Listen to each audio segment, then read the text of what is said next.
오늘 하늘 말씀은 열왕기하 4장 5절 6절 2절 말씀입니다.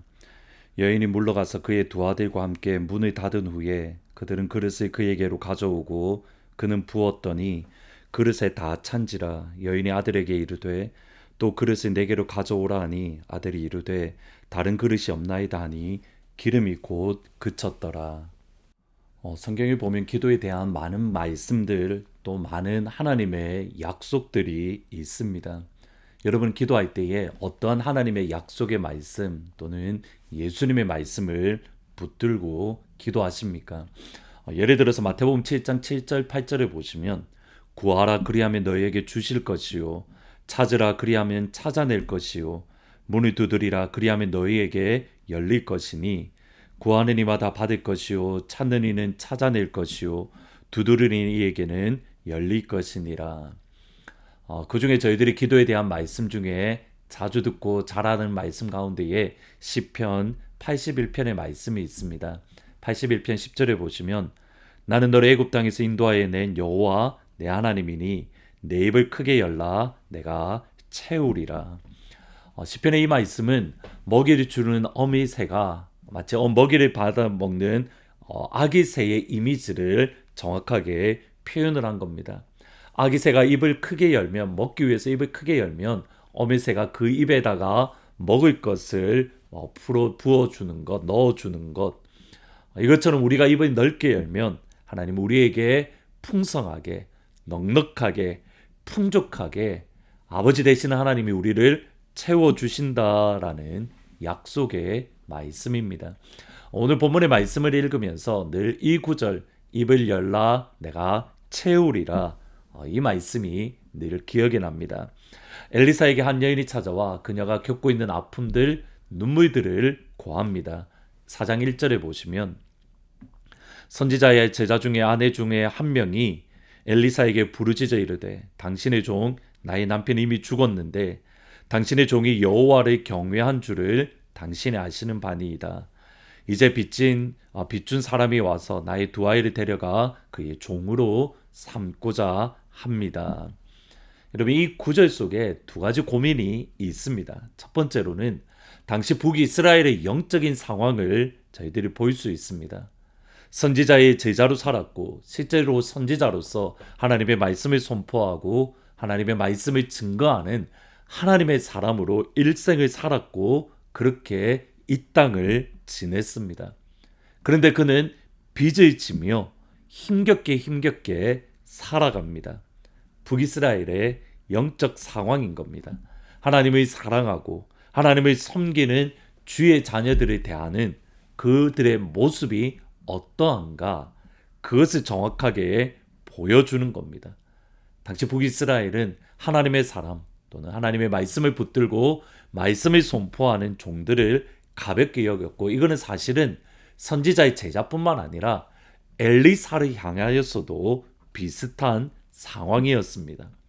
두 번째로 엘리사의 제자였던 선지자는 분명히 하나님을 사랑하고 하나님을 경외하고 하나님을 예배하는 참 선지자입니다.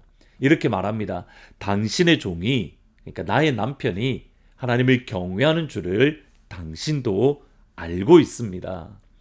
엘리사는 여기에 대해서 아무런 말을 하거나 반박이나 또는 아니라고 대답하지 않습니다. 다시 말하면 엘리사도 알고 있는 겁니다. 그가 하나님의 사람으로서 하나님을 경외하는 사람, 하나님을 사랑하는 사람, 하나님의 말씀을 붙들던 사람.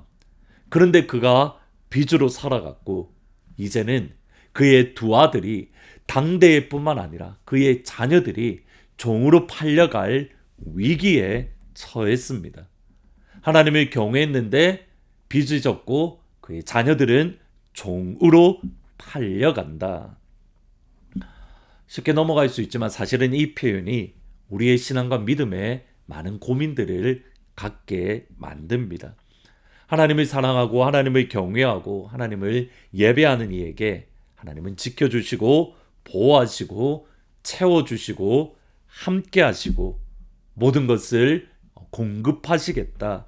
분명히 약속한 구절이 있는데 정작 하나님을 경외한 결과 빚을 졌고 하나님의 말씀에 순종해서 하나님의 부르심에 따라 선지자로 살았는데 그의 자녀들은 노예로 팔려갈 위기입니다. 의외로 믿음으로 살았던 목사님들 또는 선교사님들의 자녀들 가운데에 이것으로 인해서 마음에 큰 어려움을 겪는 분들이 계십니다. 이제는 은퇴했지만 한국의 선한목자교회 유기선 목사님의 사모님이신 박리브가 사모님이 그렇습니다. 박리브가 사모님의 목사님도 아버지도 목사님이셨는데 사모님이 고3 때에 간암으로 일찍 소천하셨습니다. 하루아침에 생계가 막막한 그러한 어려운 삶의 환경으로 내몰렸고 이러한 것을 바라보면서 친척분들은 박리브가 사모님, 고3인 사모님에게 대학 진학을 포기하고 어머니를 도와서 공장에 취업해서 생계를 도와야 된다. 그렇게 말하기도 하셨답니다. 하나님을 평생 사랑하고 목회자로서 섬겼는데 그가 일찍 하나님이 데려가시고 가족들은 큰 어려움에 빠졌다. 20세기 최고의 선교사라고 세상에서 칭찬받는 교회뿐만 아니라 세상에서도 칭찬받는 스탠리 존스 선교사님이 계십니다. 인도에서 선교사역을 마치고 미국에 오셨는데 어느 날 뇌졸중으로 쓰러지신 겁니다. 주위에 아무도 없어서 그가 뇌졸중으로 쓰러진 상태에서 며칠이 지난 이후에야 발견이 되었고 이것으로 인해서 그는 말하는 것에 또는 걷는 것을 제대로 감당하지 못하게 되었습니다. 이것은 한국에 있는 목사님들도 마찬가지입니다. 옥하는 목사님이 은퇴하신 이후에 몇 년이 지나서 손을 덜덜덜덜 떠실 만큼 큰 어려움을 겪으셨습니다. 하나님을 사랑하고 하나님을 경외하고 하나님을 예배하지만 이런 어려움에 빠질 수 있습니다. 예수 믿으면 물질의 복을 받는다. 예수 믿으면 건강의 복을 받는다. 예수 믿으면 자녀의 복을 받는다. 저도 이것을 하나의 원리로 말씀드리고 싶습니다. 그러나 사실은 아닙니다. 어느 누군가는 그러한 복을 이 땅에서 누리는 이들이 분명히 있습니다. 예수를 믿음으로써 주님으로부터 주시는 복들, 건강의 복들, 물질의 복들, 또 자녀의 복들, 이 땅에서 풍성히 누리는 분들이 계십니다. 동시에 어떤 분들은 이 땅에 살아가면서 순교자의 삶을 살아가는 분들도 계십니다. 사도행전을 보면 알 수 있습니다. 똑같이 감옥에 갇혔는데 하나님은 베드로는 순교의 위기에서 건져주십니다. 그러나 야고보는 순교의 자리에 서게 하십니다. 예수님을 믿는다는 것의 핵심과 본질은 그럼에도 예수님이 나의 주, 나의 하나님으로 믿고 고백하고 섬기고 예배하는 것, 이 땅이 아니라 저 영원한 천국을 기대하고 사모하며 하나님이 오늘 부르신 부름의 자리, 하나님께서 나에게 허락하신 그 환경 속에서 감사와 감격으로 날마다 하나님을 예배하고 하나님을 사랑하고 하나님을 경외하고 하나님의 이름을 높이는 것, 그것이 하나님께서 우리에게 원하시는 그런 신앙의 모습입니다. 두 번째로 이 모든 과정을 들었던 엘리사는 그릇을 빌려다가 집에 들어가서 문을 닫고 그릇에 기름을 부으라고 말을 합니다. 그리고 이 여인은 엘리사의 말에 순종합니다.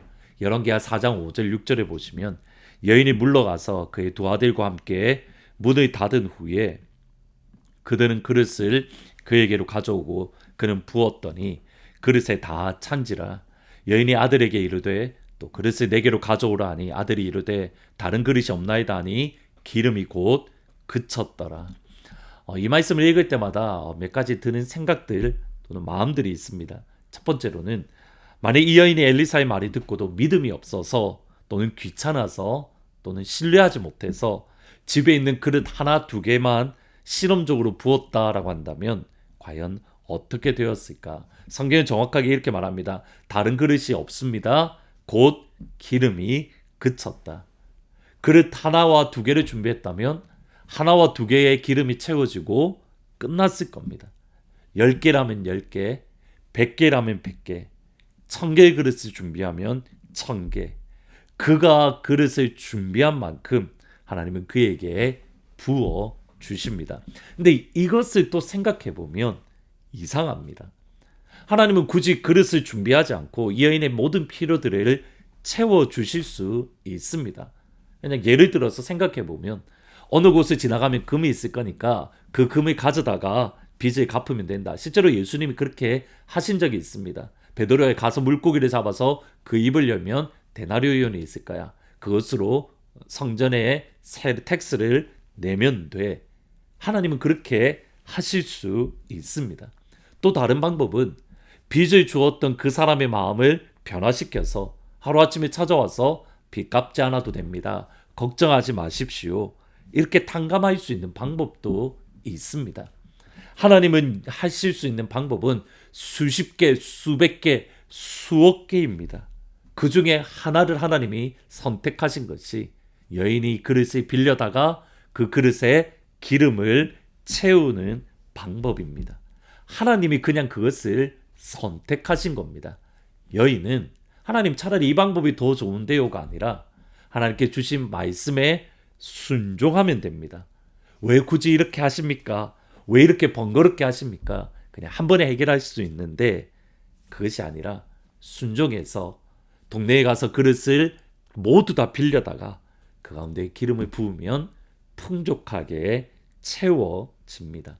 하나님이 그렇게 선언하셨기에 순종하면 되는 겁니다. 두 가지를 생각하시면 됩니다. 하나님이 나를 부르신 부름의 자리에서 이제 하나님을 사랑하고 예배하고 경외하는 것.